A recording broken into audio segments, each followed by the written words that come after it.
महाराज हरिश्चंद्र इधर यज्ञ स्थल में बैठे हुए, सोहा हो रहा है और देवराज इंद्र के दरबार में जो ही देवर्षि नारद जी पहुंचते हैं, विश्वामित्र पूछ रहे हैं कि कहो नारद, हे देवर्षि, मर्तभूमि की खबर क्या लाए हो? कहा बाबा, मर्तभूमि में एक राजा है। कहा मर्तभूमि में एक राजा है जिन्होंने 99 यज्ञ कर चुका है, सत्य का, सदा सत्य बोलता है और 100वां यज्ञ चल रहा है।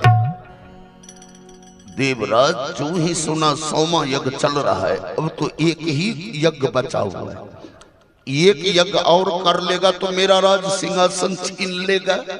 और आप जानते हैं कुर्सी के लिए कितना मर्डर हो जाता है।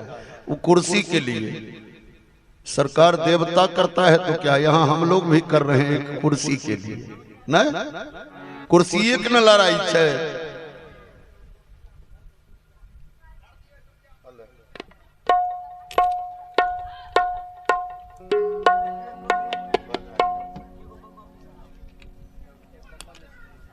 और आप हैं हमारे बम बम बाबू बम बम मिश्र जी की तरफ से इनके सौजन्य से 100 रुपये का न्यौछावर आया है। बहुत बहुत मैं इनका हार्दिक अभिनंदन करता रहूंगा।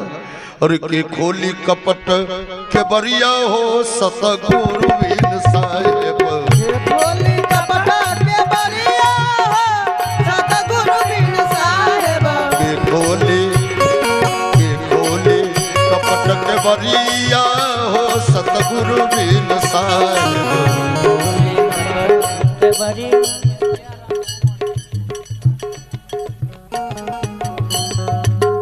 और आप हैं जयराम कुमार 100 रुपये का इस दास को पुरस्कृत किए हैं। 100 परिवार भगवान से निवेदन करूंगा कल्याण बनाए रखे।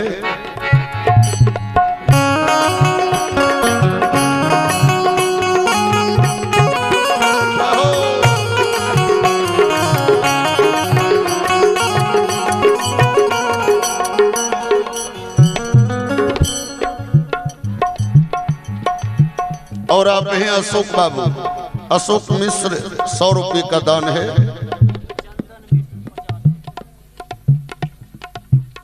और आप हैं चंदन मिश्र 50 रुपये। के खोली कपट के बरिया हो सतगुरु वीर साहेब, के खोली कपट के बरिया हो सतगुरु वीर साहेब। संत कबीर साहब लिखते हैं कि के खोली कपट के बरिया हो सतगुरु बिन साहेब। आजकल जो गुरु मिलता है ना, आजकल जो गुरु मिले है तो केहन गुरु मिले छे, केहनो गुरु कि ललका कुर्ता झमटगर टीक हमने जान लो लुच्चा छिक लुच्चा कि पान देबो फूल देबो आर लेबो पैसा आ कान दोनों फूंक देबो बाग बनो की भैंसा भैंसा। ऐसनो गुरु से बची के चलहूं तबे कल्याण होतूं। सरकार गुरु ऐसे गुरु बनाइए, सत्य गुरु, सच्चा सच्चा गुरु बनाइए। और के खोली कपट के बरिया हो सतगुरु वीर साहेब, के खोली कपट के बरिया हो सतगुरु वीर साहेब, के खोली।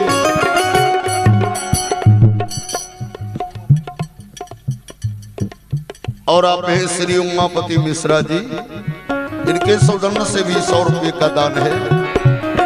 के खोली कपट के बरिया हो सतगुरु वीर साहेब, खोली कपट के बरिया हो सतगुरु वीर साहेब।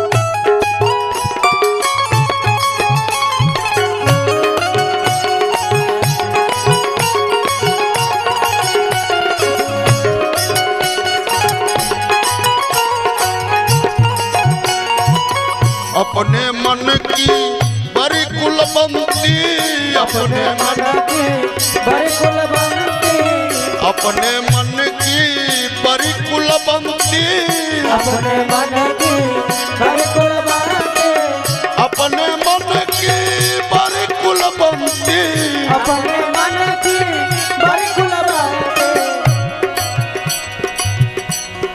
छुए न पावे अटरिया हो सतगुरु बिन साहिब,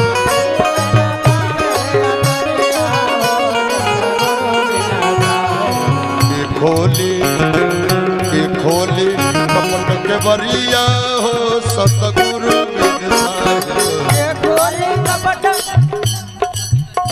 और आप है ज्योतिंदर बाबू, इनके सौजन जटा शंकर मिश्र, इनके सौजन्य से 100 रुपये का दान है। देखा जाए कि खोली कपट के बरिया हो सतगुरु बिन साहिब, खोली कपट के बरिया हो सतगुरु बिन साहिब, खोली कपट के बरिया हो सतगुरु बिन साहिब, खोली कपट के बरिया हो सतगुरु बिन साहिब। देखा जाए और आप हैं श्री महेंद्र बाबू, महेंद्र ठाकुर जी, इनके सौजन्य से 100 रुपये का दान आया है। बहुत बहुत मैं इनका हार्दिक अभिनंदन करता रहूंगा। आज देखा जाए इंद्रासन में जो ही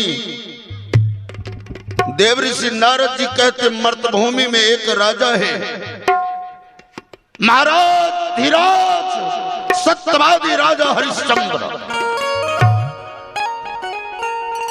निन्यानवे यज्ञ कर चुका है, 100वां यज्ञ चल रहा है।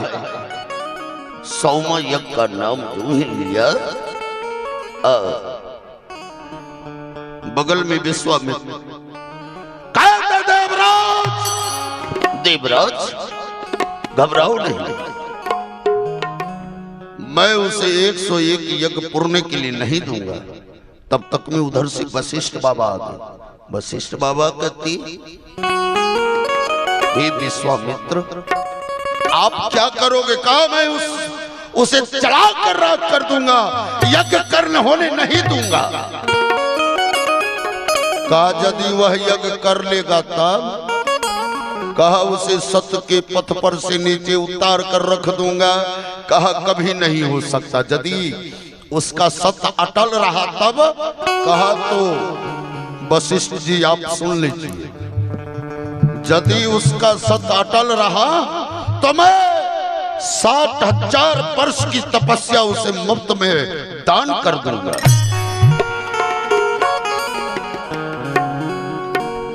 जो ही कहा, विश्वामित्र रात के 12 बजे दोनों हाथ उठा लिया। नारद जी वहां से चल दिया, कारण नारद जी को ब्रह्मा जी का श्राप था 2 मिनट से ज्यादा कहीं रुकते नहीं, कहीं 2 मिनट से ज्यादा हो जाए तो उनका माथा फटने लगता था। उनका काम है घर घरों में नारद जी एगो छथिन, सब गांव में घर में समाज में कि है तो लालटेन में तो हमें हेलीकॉप्टर में नारद जी छथिन। सरकार देखा जाए नारद जी वहां से चल दिया। नारद जी का काम है लड़ाई लगा देना, छोड़ाने का काम नहीं। पूरा लड़ाई हो जाएगा तब आएंगे छोड़ाने के लिए। नारद जी वहां से चल दिया और विश्वामित्र रात के 12 बजे दोनों हाथ उठा दिया। और है राजा और अभी ठहरो, अभी तुझे बतला दूंगा। और जो सत्य के मद में फूला है सत्य तोर आज दिखला।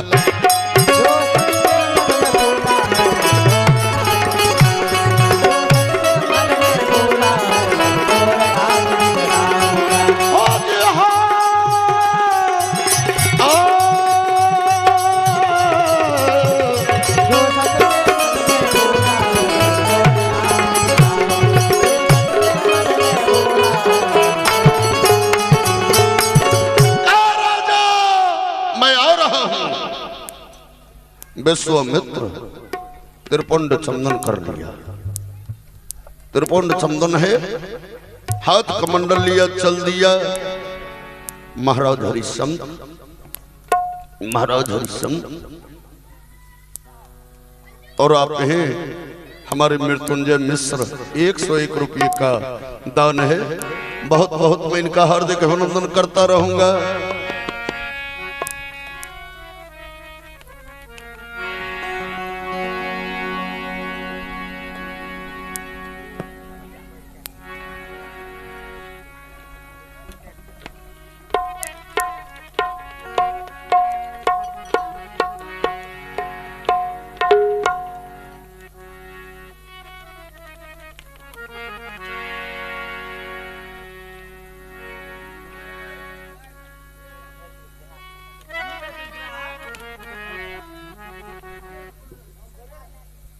और आप हैं सदानंद बाबू, इनकी सौजन्य से 51 रुपये का दान है।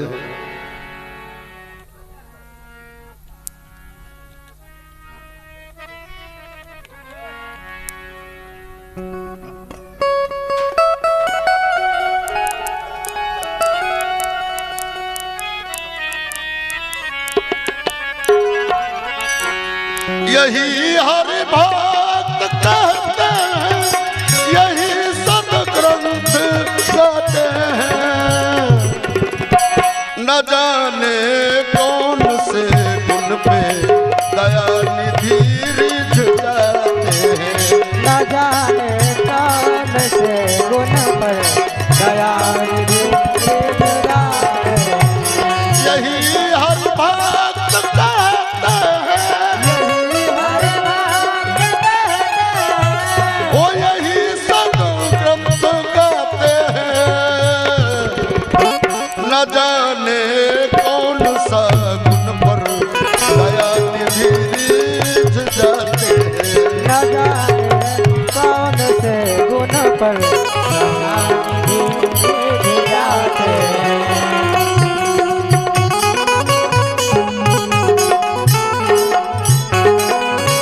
और आप हैं हमारे कन्हैया मिश्र जी, 201 रुपये का पुरस्कार है कन्हैया जी की तरफ से।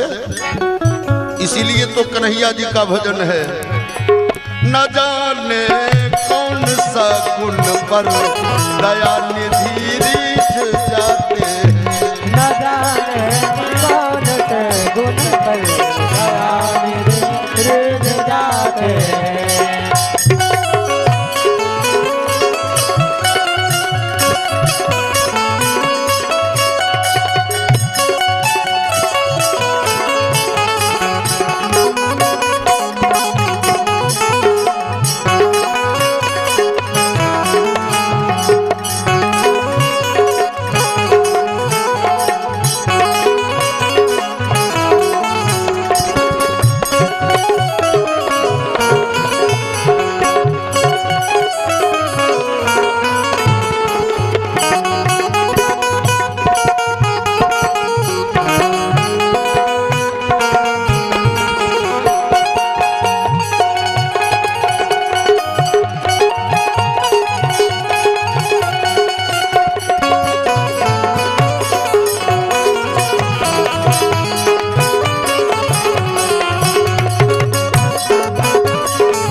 और आप हैं अंजनी मिश्र, 50 रुपये इनके नाम से आया है।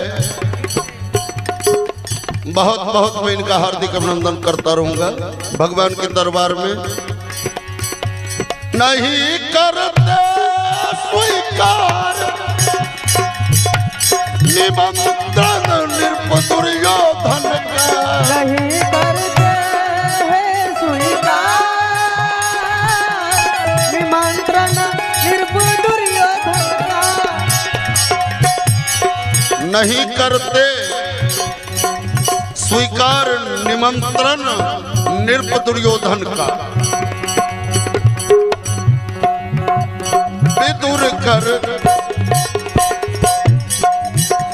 विदुर के घर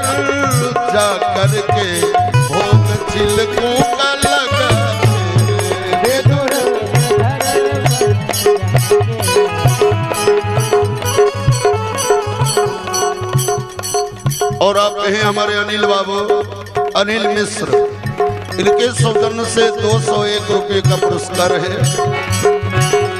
यही हर भक्त कहते हैं, यही हर भक्त कहते हैं, हो यही सदग्रंथ गाते हैं। न जाने कौन सा उन पर दया निधि जाते हैं। न जाने कौन से गुण पर दया निधि जाते हैं।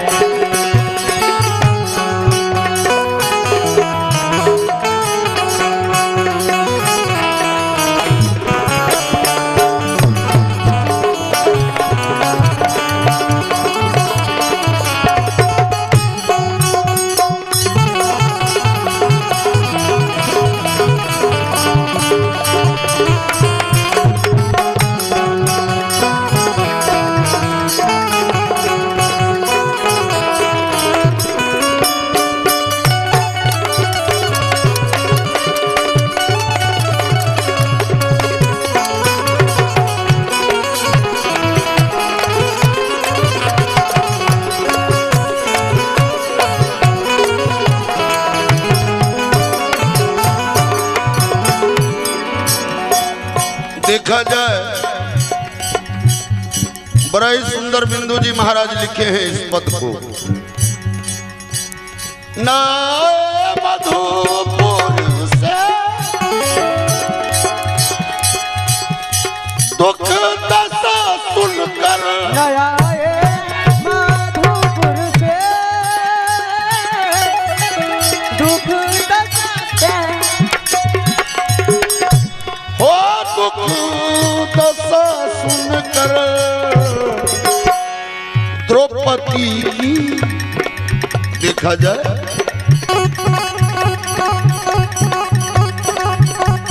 द्रौपदी की नाय दुख दशा सुनकर द्रौपदी की,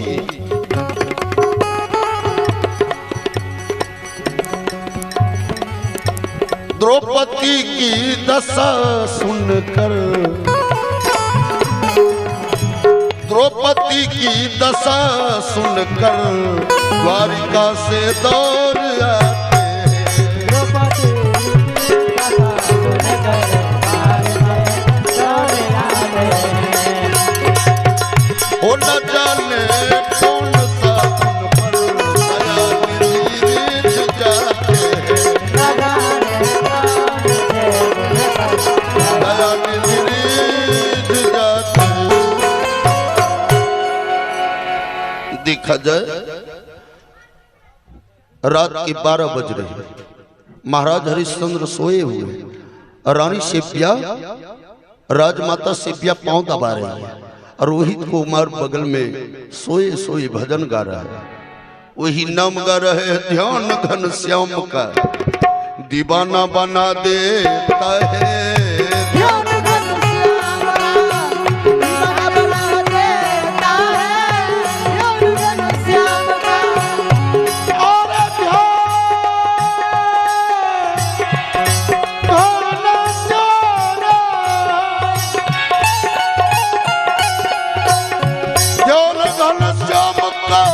दीवाना बना देता है, ध्यान घन श्याम का दीवाना बना देता है, और दीवाना बना देता है।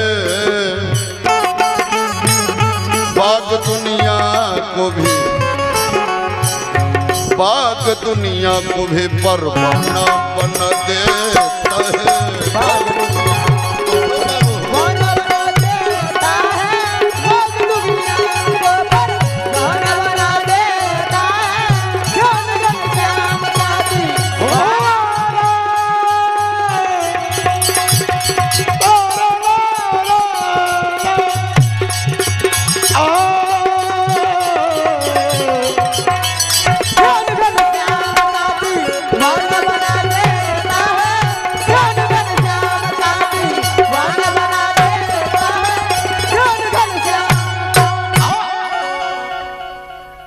रोहित कुमार भजन गा रहा है, भजन गाते गाते सो गया। महारानी सेव्या भी सो जाती है। रात के बारे में तनिक बचवा के धोपी दी हूँ हल्ला करे चाहूँ हल्ला करथुन तो भजन होथुन तब तो दूसरा काम हो शुरू भ जात। आइए बाबूजी एक बार हो जाए मस्ती में ए भैया राम नाम गाइले फिर न ये जवानी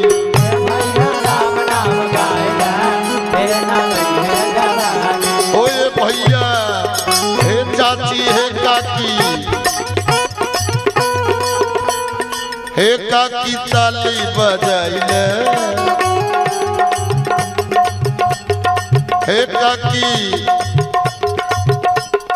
हे काकी चाय सब पी ले फिर न ये जवानी